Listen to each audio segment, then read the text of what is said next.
Just a month back, we brought you the comparison story of two made-in-India motorcycles with very old British badges on them. And here we are all over again.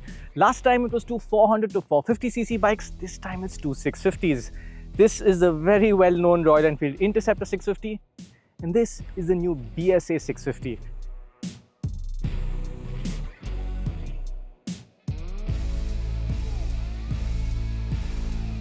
Now, just like the last time, on paper, these are two really very similar machines.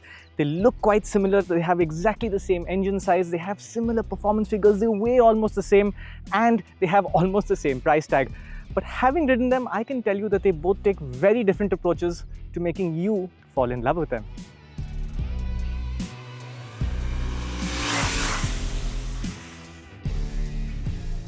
In fact, the differences begin as soon as you sit on the motorcycles. Now, with the Interceptor 650 especially, it's always been a common mistake to think that this is a relaxed, old school, retro commuter style motorcycle. It really isn't. Royal Enfield has always been going for a sporty bias here, and you'll feel that when you sit on it.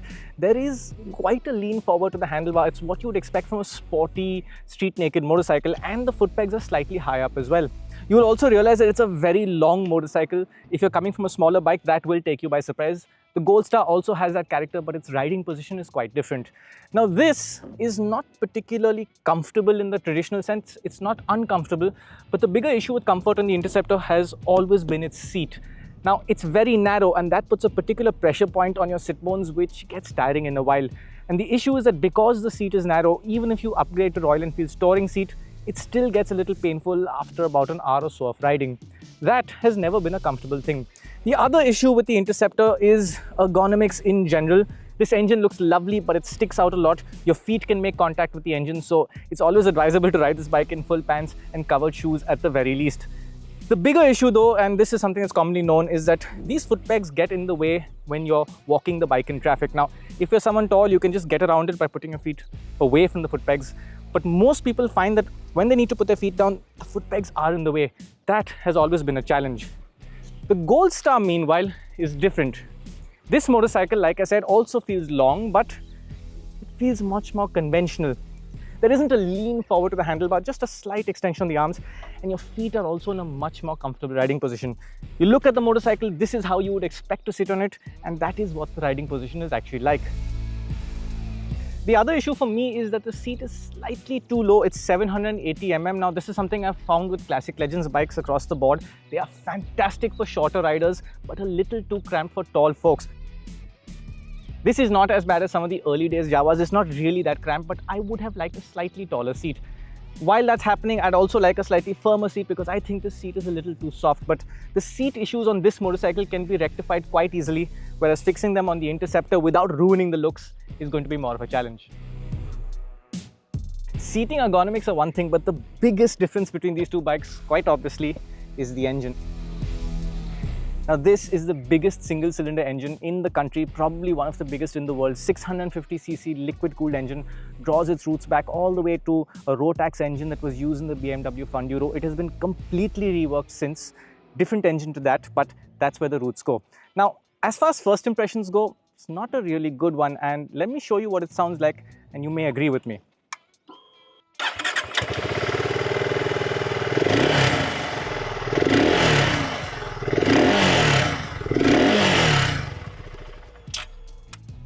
As you can see, it's not a very special sound at all. There is a baffle in the exhaust that you can take it out. It'll make the bike louder, but it's not going to be a sweet sound. Singles don't sound good in most cases, and it's definitely not going to sound as good as that motorcycle. There's also the aspect that this is not a slow revving thumper, so it doesn't have that appeal either. But believe me, this engine really grows on you when you spend time with it, and that's because it has an amazing low to mid-range punch. From 2,500 RPM onwards, it pulls forward like nothing else on sale in India, at least nothing made in India, including that motorcycle. It's not a sudden aggressive pull, it's a very linear but strong build, and the bike just pulls you forward in the most delightful way. The engine revs to the same 7,000 RPM as the Interceptor, but the fun here is from 2,500 to 5,000 RPM. That's where all the magic happens.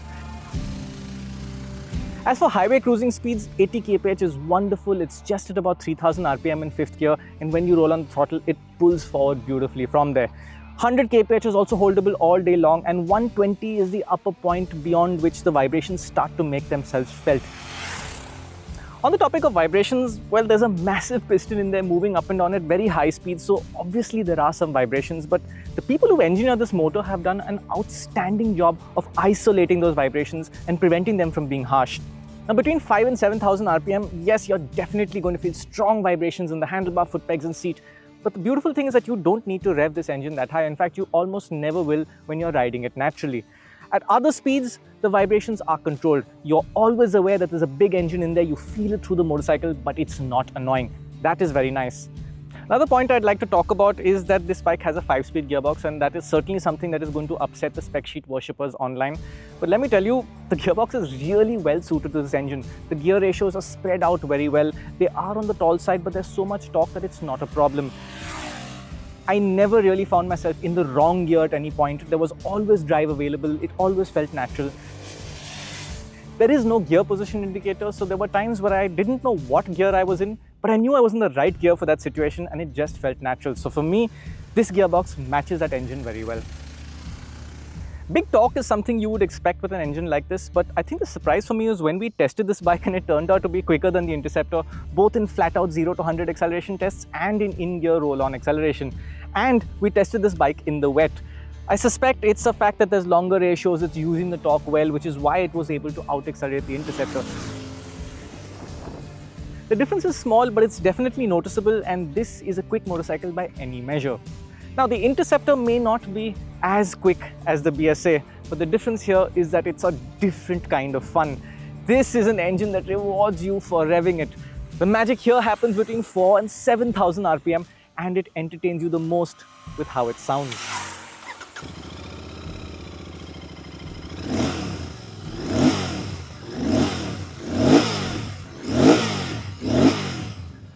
That is a sound we've really grown to love over the years.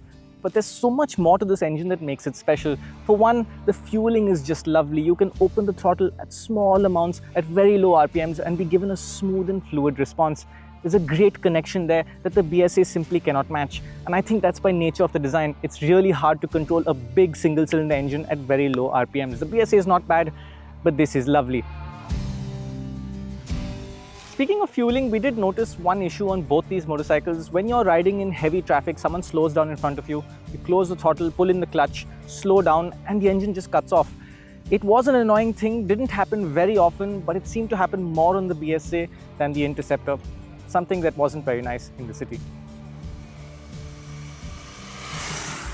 While the Interceptor loses out to the Goldstar in terms of outright performance, it does claw back when it comes to fuel efficiency. It's a little more efficient in the city, it's a little more efficient on the highway, and it has a bigger fuel tank, so more range on the highway. The engine's also better suited to high-speed touring because it's just calmer at higher RPMs. So this is the better engine when it comes to more aggressive riding or faster riding. But when it comes to the city, things are completely different.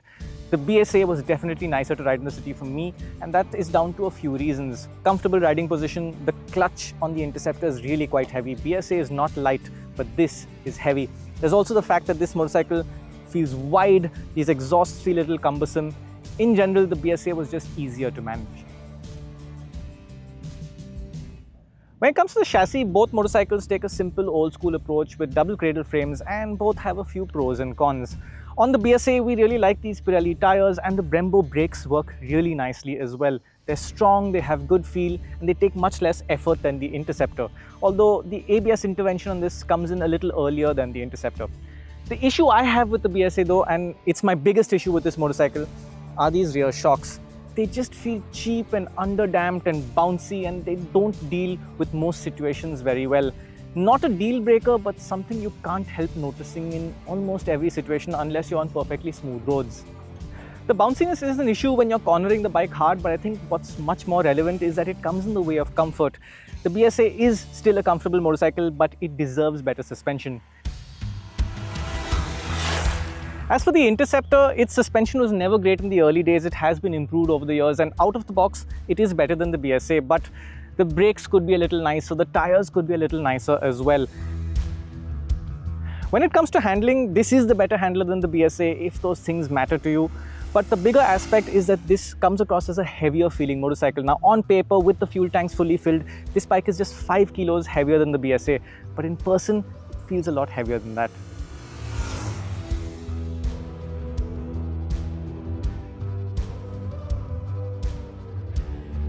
The concept of simplicity continues when you look at the features on these motorcycles. The Interceptor has an LED headlamp which performs better, but I think the halogen on the BSA just looks more appropriate.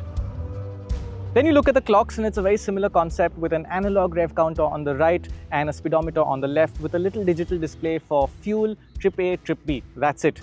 But I think the Interceptor does it better in terms of readability. Its digital screen is easier to read. The BSA screen is really small, and if you have poor vision, you will struggle to read what the trip meter says. On the other hand, this has a lovely amber backlighting for the display. Very few bikes have that nowadays, and it looks so nice and retro at night. BSA also gives you multiple charging options. You've got traditional USB, Type-C USB and a 12-volt socket. The Interceptor doesn't give you so many options, but you've got a very neatly hidden USB port that looks more appropriate on a bike like this. The Interceptor has adjustable levers for the brake and clutch, which is nice, and its switchgear feels higher quality, although the BSA's is just more conventional to use, which is nicer. Both motorcycles have hazard lights and both come with dual channel ABS. There's not really a whole lot more to talk about, and on bikes like this, I think that's okay because we shouldn't be filling these things with technology in any case. The only missing feature on either two bikes for me is that the BSA doesn't have a main stand. It's an important thing on a bike like this. It's not available as an accessory either right now. Classic Legends says they are developing one, but I wonder how it's going to be executed because this bike already has lower ground clearance than the Interceptor. It's about 150 mm and that is a little more than 170 mm. So can they incorporate a main stand in there neatly without compromising the ground clearance? We shall see. When it comes to quality, this is easily the most nicely finished and best put together motorcycle out of Classic Legends so far, although I think there's still room for improvement. For one, there are these ugly wells right here in the fork shrouds that are right in the rider's line of sight, and you really can't help notice that. The other thing is that these side panels, they look pretty, they're meant to pop off and pop on, they don't lock, but the one on the left has already come loose. Speaking of, the interesting thing with this engine, which I didn't mention earlier, is that it's a dry sump engine and the oil gets filled from out here. It's a very unusual thing. It's the only bike in India that has that right now. Something that goes back all the way to the BMW Funduro days when this engine was used. We've also noticed that the finish on the brake pedal has already come off in areas. This bike has done less than 1,000 kilometers and is showing areas of rust. That's not very nice. Speaking of rust, it's always been a problem on the Interceptor with these clamps for the header pipe. Been there from day one and it's rusting on our bike too, something Royal Enfield really should fix. Aside from that, the Interceptor comes across as a simple but well-built motorcycle, and it does have a slight edge in terms of overall quality when parked next to the BSA.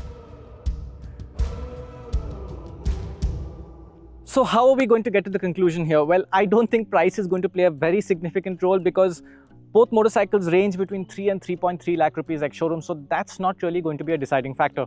For me, it comes down to understanding what the experience is about, because the Interceptor is all about that lovely twin-cylinder engine. It's a more sporty, engaging bike to ride, and if you're one of the many Indians who have dreamed about owning their first twin-cylinder bike, it has to be this. The BSA cannot compare. But if you're someone who's after a more relaxed, authentically retro experience with a beautiful motorcycle, but also one that has this effortless, torque-driven experience, the BSA is really, really very nice. Mumbai is not a kind city to be a motorcyclist, but within that chaos, I found myself enjoying the BSA a lot more. However, there is one other thing to discuss before we conclude, and that's the fact that Classic Legends still has to work hard to improve its reputation when it comes to long-term quality and reliability.